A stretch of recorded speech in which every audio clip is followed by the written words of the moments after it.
오늘 본문은 에스겔 말씀인데요. 에스겔서 안에는 아주 극적인 두 개의 환상이 나옵니다. 아주 극적인 환상인데 첫 번째 환상은 뭐냐면 우리가 몇 주 전에 다루었는데 에스겔 37장에 나오는 에스겔 37장에 어떤 환상이 나오죠? 마른 뼈 환상이 나옵니다.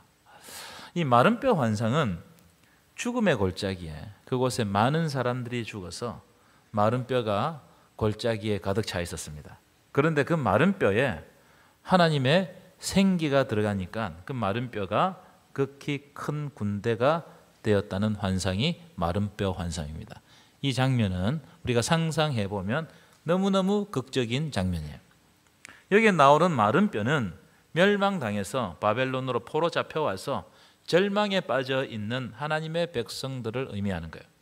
그런데 그 마른 뼈에 하나님의 생기가 들어가니까 말라 비틀어진 소망 없는 그 뼈들이 살아나서 하나님의 역사를 이루는 극히 큰 군대가 되었다는 거예요. 그래서 이 마른 뼈 환상이 우리들에게 주는 교훈은 절대로 절망하지 말고 하나님의 생기, 즉 성령을 의지하고 이 힘든 시기를 견디고 인내하라, 이런 뜻입니다. 지금 포로로 잡혀갔지만 이게 다가 아니니까 하나님의 성령을 의지하고 이 힘든 기간을 건너가라는 겁니다. 왜냐하면 하나님이 회복을 주신다는 거예요. 여러분, 하나님께서 회복을 주실 줄 믿습니다. 자, 에스겔서에서 두 번째 극적인 환상이 뭐냐면 오늘 우리가 읽었던 본문의 환상입니다. 오늘 본문의 환상은 이런 환상입니다. 하나님의 성전에서 생수가 흘러나와 가지고 그것이 온 땅에 충만해짐으로 말미암아 모든 죽어가는 것들이 다시 되살아나는 그런 역사가 일어나는 환상이란 말이에요. 오늘 환상이 나오게 된 배경을 잠시 설명을 드리면, 제가 지난 시간에 바벨론 군대가 이스라엘을 침공했어요. 몇 번 침공했다고 말씀드렸어요? 그렇죠, 3번 침공했습니다. 3번 침공했는데 1차, 2차 때는 이스라엘 백성들, 이 백성들을 포로로 잡아갔어요. 물론 이제 성전에 있는 기명들도 몇 가지 가져갔습니다. 그런데 3차 침공에서는 이 바벨론이 마음 먹고 와가지고 토성을 쌓고 예루살렘 성을 무너뜨렸습니다. 성만 무너뜨린 게 아니고 사람들을 다 학살하고 예루살렘 성전도 무너뜨려 버렸습니다. 성전이 무너졌습니다. 그리고 성전 안에서 예배할 때 사용했던 모든 성물, 기명들이라고 그래요. 이 기명들도 다 가져가 버렸습니다. 여러분, 하나님의 백성들이 사는 예루살렘 성과 성전이 무너졌다는 것은, 특별히 성전이 무너졌다는 것은요, 이스라엘 백성들에게는 매우 충격적인 일이었어요. 어마어마한 충격으로 다가왔습니다. 왜냐하면 첫째, 예루살렘 성전은 하나님의 임재하시는 장소, 임재를 상징하는 장소였습니다. 무슨 말이냐? 예루살렘 성전은 하나님이 임재하시는 곳이기 때문에 무너지면 됩니까? 안 됩니까? 안 되는 거예요. 그런데 하나님이 임재하시는 장소가 무너졌어요. 완전히 무너졌습니다. 그러니까 하나님의 백성들이 엄청난 충격을 받은 거예요. 이제 성전이 없다는 거예요. 예배할 곳이 없다. 그럼 우리는 뭔가? 정체성이 흔들리는 거예요. 두 번째, 이 무너진 성전에 아까 말씀드렸죠, 기명들, 성물들을 모두 바벨론으로 옮겨갔습니다. 그 당시 사람들은 어떤 생각을 가지고 있었냐면은, 어떤 나라를 딱 정복하잖아요. 그러면 반드시 그 나라의 신전을 약탈해 가지고 그 신전에 있는 기명들, 성물들을 탈취해서 자기 나라에 섬기는 신을 모시는 신전에 갖다 바칩니다. 왜 그렇게 하는 거예요?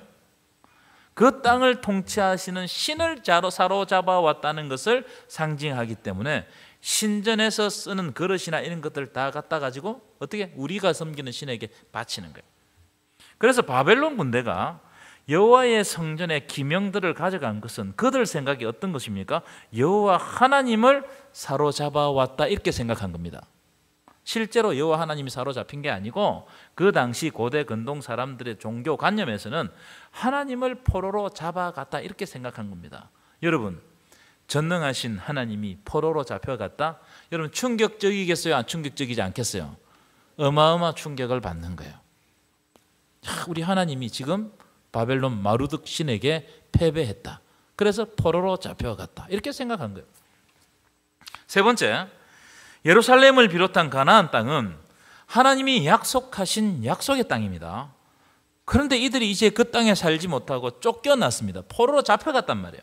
여러분, 가나안 땅은 하나님과 아브라함이 이미 400년 전에 500년 전에 약속하신 땅입니다. 그래서 하나님이 그 땅에 하나님의 성전을 세워주신 거예요. 왜냐하면 그 땅이 특별한 땅이라는 거예요. 그런데 그 땅에서 쫓겨나서 이방 땅으로 잡혀가고 성전도 무너졌다. 뭘 의미하는 거예요? 하나님과 언약이 파기되었다는 거예요. 하나님과 언약이 파괴되었다. 다시 말하면 하나님과 언약한 언약 공동체가 무너진 거예요. 언약 공동체가 무너졌다는 것은 이제 더 이상 하나님의 약속이 이루어진단 말이에요? 안 이루어진단 말이에요? 안 이루어질 수 있다 이 말이에요. 언약이 파괴되었다. 지금까지 이스라엘 백성들은 자기들이 전능하신 하나님과 언약을 맺은 선민, 즉 언약 공동체인 줄 알았는데 그게 파괴되었어요. 물론 자기들의 잘못으로 파괴되었지만 언약을 상징하는 이 성전이 무너졌을 때 그때 받은 충격은 어마어마한 충격이었습니다. 그러니까 소망이 없었어요. 절망했어요. 이렇게 절망하고 있는 백성에게 하나님이 오늘 에스겔을 통하여서 무엇을 보여주시느냐? 새 성전의 환상을 보여주세요. 새 성전의 환상. 성전이 회복된다는 것을 보여주시는 거예요. 무너진 성전이 영원히 무너져서 완전히 사라지는 것이 아니고 회복되어서 반드시 새 성전이 지어질 것이다.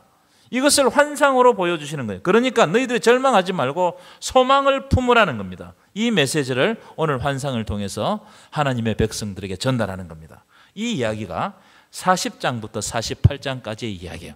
새 성전의 이야기. 그 중에 오늘 본문, 우리가 읽었던 오늘 본문은 그 새 성전에서 생수가 흘러 넘치더라는 겁니다. 생수가. 그 새 성전에서 사람을 살리는, 모든 만물을 살리는 생수가 흘러서 만민에게 넘치더라는 거예요. 자, 오늘 말씀은 두 가지 주제를 가지고 여러분들과 은혜를 나누겠습니다. 첫째, 한번 따라합시다. 생수는 성전에서 흘러나온다. 아멘이십니까? 여러분, 우리나라는 비교적으로 물이 풍부한 나라죠. 그래서 여러분들 다 마찬가지예요. 물을 귀하게 여기지 않습니다. 막 써요. 얼마 전에 강릉에 가뭄이 있었지만 그래도 우리나라는 그럼에도 불구하고 물이 풍부합니다. 우리 애들이 한 번 화장실에 들어가면 30분 이상 씻어요. 뭘 씻는지 모르겠어요. 안 나와요, 안 나와. 물새가 굉장히 많이 나옵니다. 그래서 제가 제발 좀 빨리 나오라고 그렇게 해도 안 나와요. 물 아까운 줄 모른단 말이에요. 그런데 건조기후, 중동에 가면 이거 어림도 없는 이야기입니다. 제가 몽골에 단기 선교를 2000년대 초반 때 갔는데 이 몽골에 딱 도착하니까 선교사님이 첫날부터 뭘 강조하느냐? 물을 아껴 쓰라는 거예요. 물을 아껴 쓰라. 가보니까 거기가 학교였거든요. 학교에 이제 단기 선교를 갔는데 야외에 큰 물통이 하나 있더라고요. 거기서 큰 물통에서 물을 조금씩 받아 쓰는 겁니다. 하시는 말씀이 되도록이면 샤워는 하지 말고 여기 나오는 물을 조금씩 받아가지고 세수만 하라는 거예요. 그래서 제가 말을 잘 듣거든요. 그렇게 생겼잖아요. 그죠? 13박 14일 동안 한 번도 샤워를 안 했어요. 한 번도. 근데 건조기후는 샤워를 안 해도 몸이 찝찝하지 않습니다. 바로 날아가 버리기 때문에 냄새도 안 나요. 고양이 세수하고 물티슈 갖고 와서 닦고 이렇게 했어요. 그런데 첫째 날 새벽에 어떤 자매가 샤워를 했어요. 샤워를 했어요. 그 다음 날 아침에 선교사님이 불따구가 나가지고 얼굴이 푸르락불그락 하면서 뭐라고 말씀하시냐면은 어떤 인간이 한 달 쓸 물을 하루에 다 썼다는 거예요.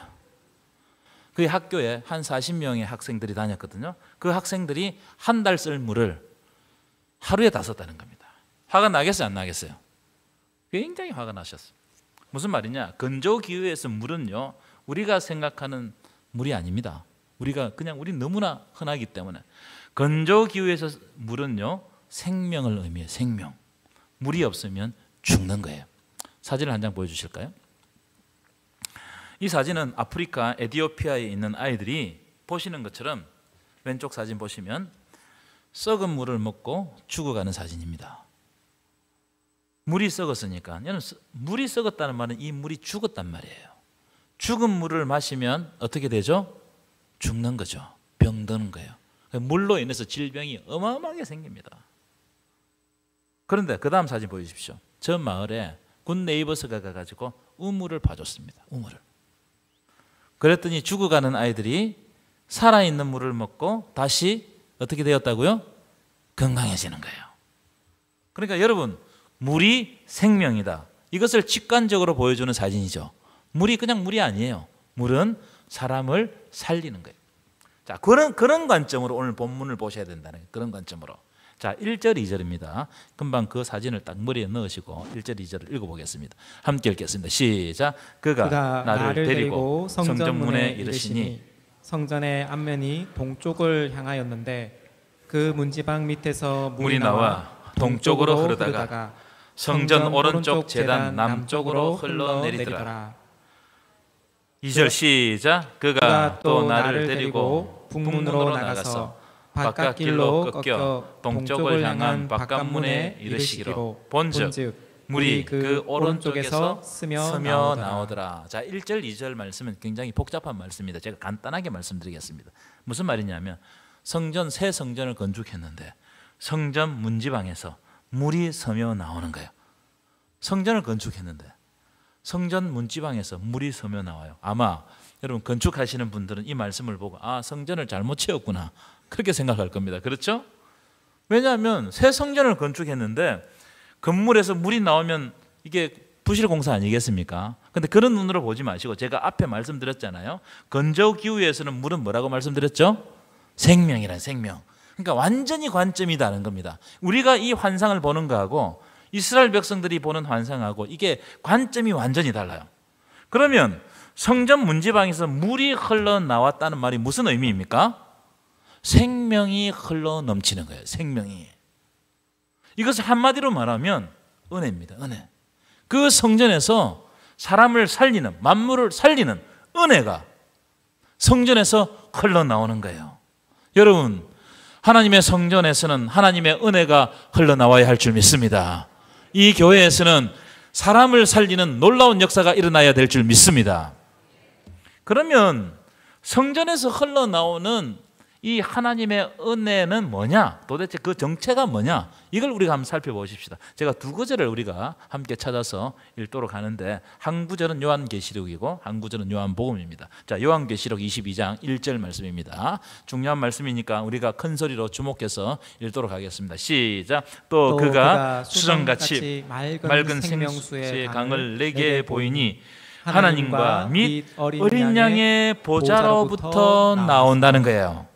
생명수의 강이 어디로부터 흘러나온다고요? 하나님과 어린 양의 보좌로부터. 어린 양의 보좌는 예수님입니다. 요한계시록에서 어린 양은 예수님이에요. 예수님으로부터 생명수의 강이 흘러나오는 거예요. 자, 그 다음 요한복음도 보십시다. 요한복음 7장 37절부터 38절 말씀인데 37절부터 읽겠습니다. 시작. 명절 끝날 곧 큰 날에 예수께서 서서 외쳐 이르시되. 잘 보십시오. 시작. 누구든지 목마르거든 내게로 와서 마시라. 누구에게로 와서 마시라고요? 내게로 와서. 내가 누굽니까? 예수 그리스도. 예수 그리스도에게 와서 생수를 마시라는 겁니다. 왜냐하면 예수 그리스도에게 생명이 있기 때문입니다. 아멘이십니까? 자, 그런 의미를 가지고 38절도 읽겠습니다. 시작. 나를 믿는 자는 성경의 이름같이 그 배에서 생수의 강이 흘러나오리라. 예수를 믿는 자는 예수님으로부터 생수의 강이 흘러나와서 그것이 우리의 영혼을 적심으로 우리가 사는 겁니다. 여러분, 예수님이 생명 되심을 믿으시기를 축원합니다. 그래서 구약에서 말하는 성전, 구약에서 성전 있잖아요. 이 성전은 신약에서는 예수님 자신을 가리키는 말씀이에요. 신약에서는 예수님 자신이다. 예수님이 참 성전이다. 그래서 예수님이 바리새인들에게, 교권자들에게 뭐라고 이야기했냐면 이 성전을 헐라 내가 사흘 동안에 일으키리라. 너희들이 나를 죽여도 내가 부활로 말미암아 어떻게 된다고? 이 성전이 새롭게 지어진다 이 말이에요. 예수님이 참 성전 되신다는 거예요. 그래서 여러분 오늘 본문에 성전에서 생수가 흘러나오는 이 환상은 성전 공동체, 즉 예수 그리스도와 그분의 말씀이 성전에서 흘러나와야 그것을 우리가 먹고 마실 때 우리가 산다는 거예요. 왜냐하면 예수님의 은혜와 그분의 말씀에 생명이 있기 때문입니다. 여러분, 예수님의 말씀에 그분으로부터 나오는 그 은혜에 생명이 있다는 사실을 믿으시기를 축원합니다. 여러분, 교회는요 세상적으로 성공하는 방법을 설교하는 곳이 아닙니다. 그렇죠? 세상 정치 이념을 선전하는 곳도 아닙니다. 세상 사는데 필요한 기술이나 자격증을 주는 곳도 아닙니다. 그런 것은 여러분 세상 가면 얼마든지 배울 수 있어요. 교회는 오직 예수 그리스도의 은혜를 사모하고 그분의 말씀을 배우는 곳임을 믿으시기를 축원합니다. 그래서 교회는 뭐가 충만해져야 돼요? 예수가 충만해져야 돼요. 교회에서는 예수 이야기를 해야 돼요. 예수께서 우리를 어떻게 달라지게 하셨고 예수께서 우리를 어떻게 구원하셨느냐, 이 이야기가 교회에서 충만해야 될 줄 믿습니다. 여러분, 충만이라는 찬양 아십니까? 충만. 제가 설교를 준비하면서 이 찬양이 내 마음에 탁 들어왔어요. 가사를 보여주시면 제가 읽어드리겠습니다. 무명이어도 공허하지 않는 것은 예수 안에 난 만족함이라. 가난하여도 부족하지 않는 것은 예수 안에 오직 나는 부요함이라. 가난해도 예수 안에 부요하면 돼요. 고난 중에도 견뎌낼 수 있는 것은 주의 계획을 믿기 때문이라. 실패하여도 일어설 수 있는 것은 예수 안에 나는 오직 승리함이라.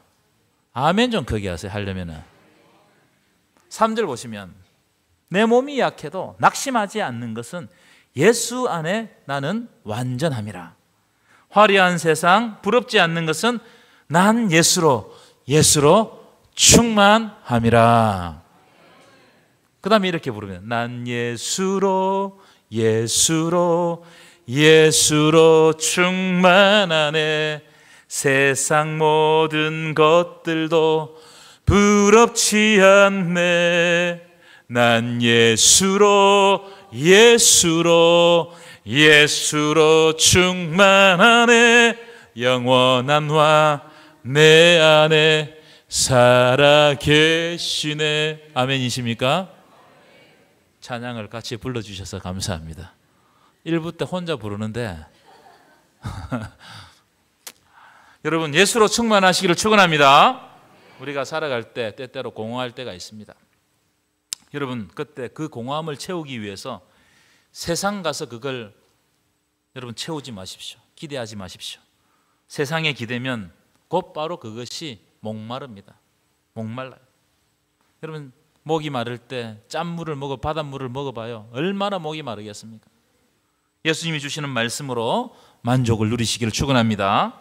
우리가 살아갈 때 때때로 실패하여도, 그리고 내 몸이 약해서 무너질 때도 있습니다.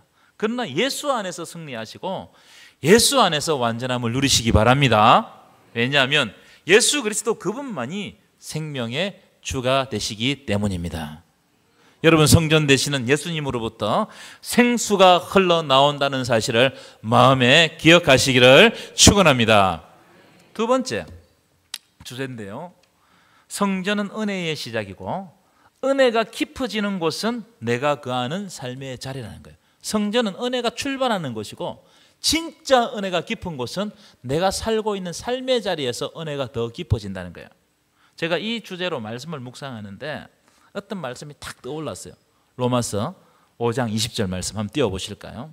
이 하반절에 보면 이런 대목이 있어요. 죄가 더한 곳에 은혜가 더욱 넘친다는 거예요. 여러분, 이 말씀은 어마어마한 역사를 보여주는 말씀이에요. 죄가 많은 곳에 하나님이 안 계시는 줄 알았는데 아니에요. 죄가 많은 곳에는 하나님의 은혜가 더 크게 역사한다는 거예요. 아멘이십니까? 사도 바울은 죄인 중에 개수였습니다. 예수 믿는 사람을 박해하는 사람이었어요. 그런데 그 사도 바울에게 예수 그리스도의 은혜가 더 크게 역사했어요. 놀라운 일입니다. 죄가 더한 곳에 은혜가 더욱 넘치기 때문에, 그래서 사도 바울이 예수를 만나고 이방인의 사도가 되었다는 거예요. 나와 같은 죄인이 예수를 만난 것은 내 죄 가운데 더 큰 역사, 더 큰 은혜가 역사했기 때문입니다. 대부분의 사람들은 이런 선입견을 가지고 있어요. 은혜가 가장 많은 곳은 교회다. 물론 틀린 말은 아니라고 생각합니다. 그런데 교회는 은혜가 많은 곳이라기보다는 은혜가 시작되는 곳이라고 해야 정확하다고 생각합니다. 교회는 은혜가 시작되는 것이에요. 왜냐하면 우리가 계속해서 교회에만 살 수 없는 겁니다. 교회에만 머무를 수 없어요. 여러분, 만약 여러분이 교회에만 머물러 있는 신앙인이 된다면 예수님 시대 때 교권자들이 성전주의자가 되었잖아요. 그죠? 성전을 절대화시키고 성전을 우상화시켰던, 그렇게 될 확률이 높다는 거예요. 여러분, 교회는 말씀과 찬양과 기도를 통해서 은혜를 누리고 세상으로 파송하는 곳이 교회입니다. 우리는 세상 속에서 살아야 돼요. 그래서 어쩌면 교회에서 멀어질수록 은혜는 더 크게 역사해야 세상이 변화하는 거예요. 아멘이십니까? 그런데 우리는 거꾸로 하고 있어요. 교회에 와서는 은혜 받고 거룩한 척 하는데, 그런데 세상에 가서는 안 믿는 사람보다 더 못한 삶을 살아버리는 거예요. 야, 저 사람 예수 믿는다고 그러는데 더한다 더해. 은혜가 없는 거예요. 은혜가. 그러니까 우리의 삶을 통해서 하나님의 영광이 드러나지 않고 가려지는 거예요. 가려지는 거예요. 그러니까 세상 사람들 우리의 모습을 보고 예수를 안 믿으려고 해요. 이를 보니까 예수를 못 믿겠다는 거예요. 지금 기독교 인지도가 종교 중에서 꼴찌입니다. 여러분 아세요? 불편한 이야기를 좀 해야 돼. 종교 중에 꼴찌입니다. 종교가 없는 무종교인들에게 물었어요. 만약 당신이 종교를 가진다면 어떤 종교를 가질 것인가? 이 조사가 언제적 조사냐면 2024년 설문입니다. 개신교가 꼴찌였어요. 왜 이렇게 된 거예요? 왜 이렇게 되었습니까? 우리 일제강점기에는 당신이 만약 종교를 가진다면 앞으로 어떤 종교를 가지겠느냐? 개신교가, 교회가 1위였어요. 지금 거꾸로 되었습니다. 왜 이렇게 되었어요? 우리 삶을 통해서 하나님의 사랑, 하나님의 은혜를 드러내지 못한 거예요. 우리는 따라합시다. 나는 은혜를 드러내는 지표입니다. 하나님이 누구신지를 딱 드러내는 것이 내 삶을 통해서 드러나는 거예요.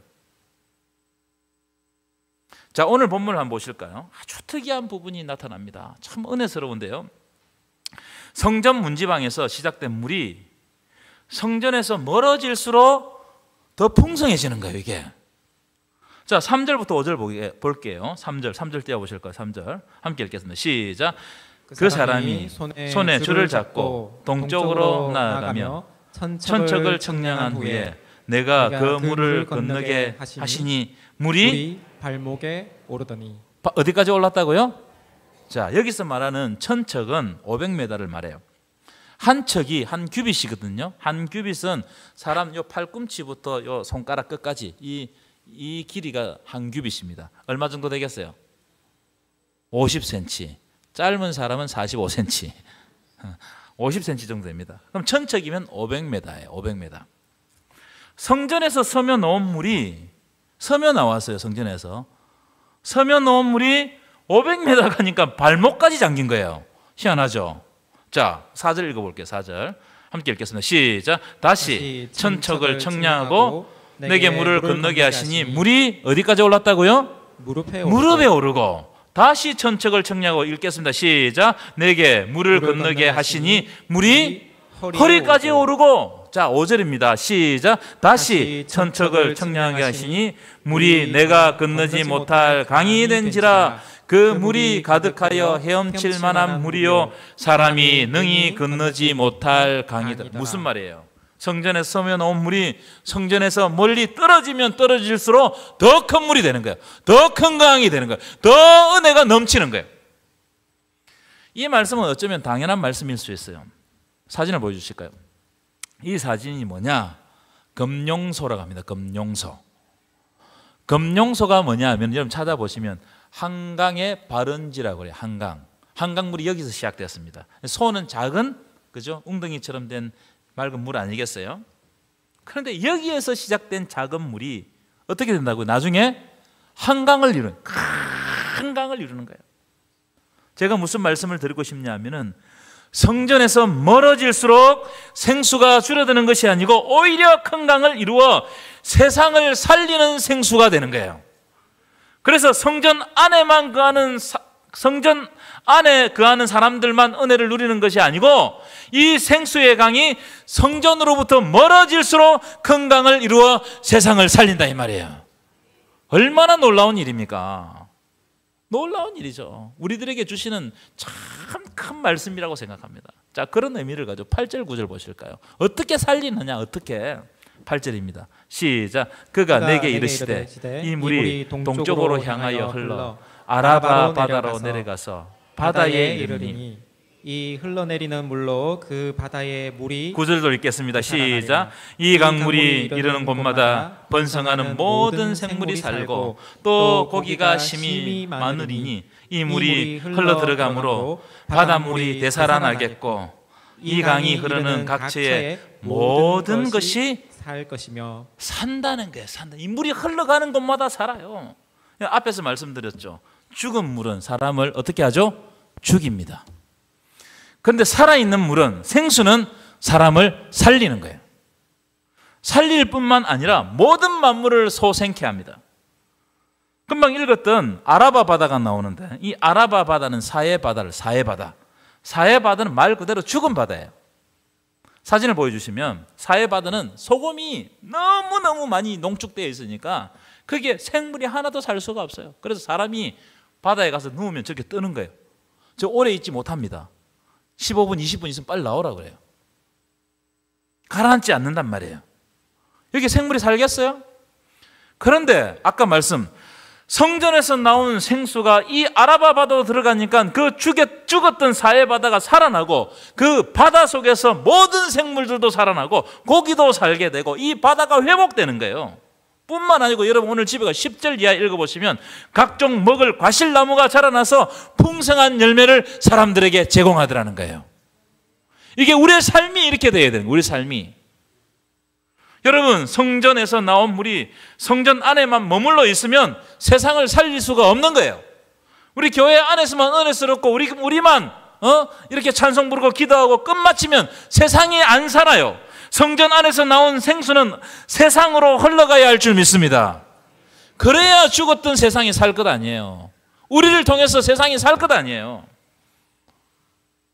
이게 오늘 말씀의 주제예요. 중국 네이멍구의 네몽고입니다. 네몽고. 마이우슈 사막에서 20년간 나무를 심었던 부부가 있어요.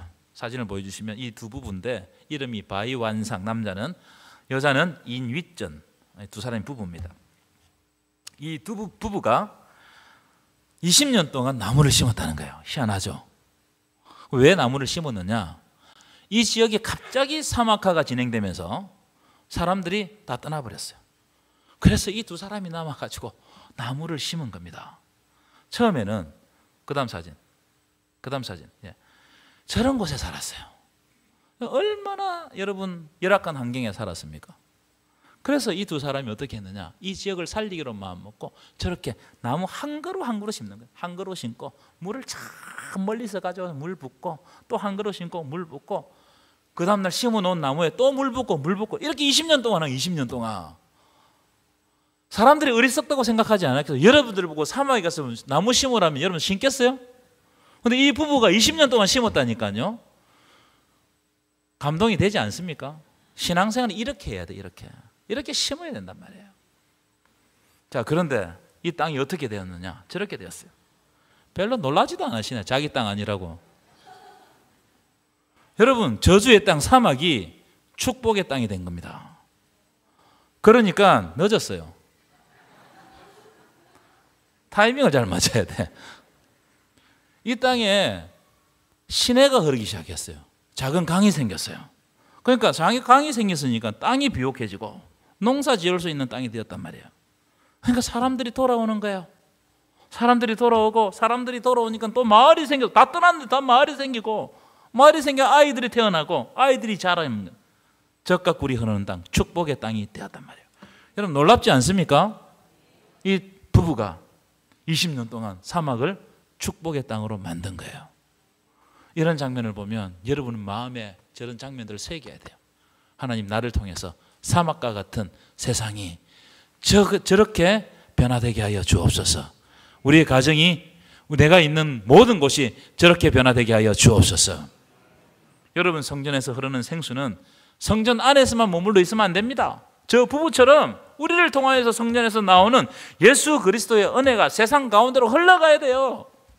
여러분, 아까 말씀드린 우리는 은혜의 지표 생물이에요. 지표 생물. 나를 보고 사람들이 예수 믿는단 말이에요. 이게 우리의 사명입니다. 우리 그저 그런 사람이 아니에요. 우리가 예수 먼저 믿은 것은 하나님 우리에게 사명 주셔서 너희들을 통하여서 세상 가운데 복음을 전하라고 주신 것입니다. 믿으십니까?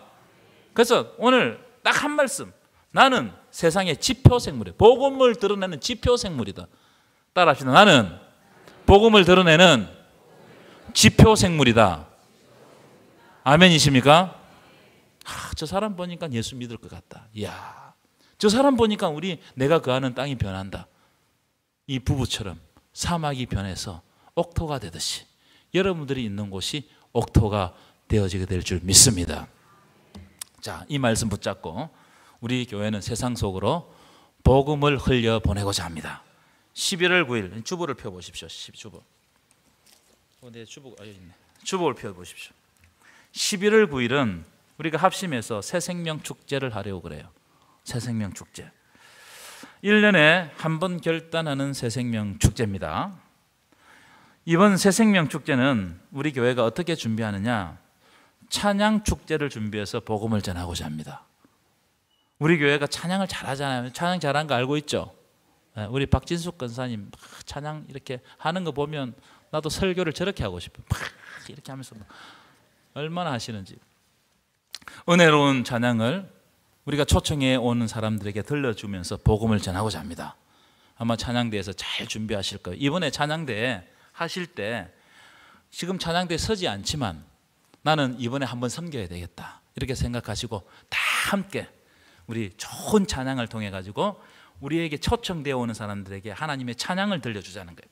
찬양대원들 서시는 분들 한 명 이상 와서 우리 찬양을 한번 들어보시라. 음악회 하면 여러분들 다 티켓 나눠주고 오라고 그러잖아요. 그렇게 한번 해보자는 거예요. 자, 주보를 보시면 오늘 뭘 나눠주셨습니까? 초대장을 나눠줬습니다.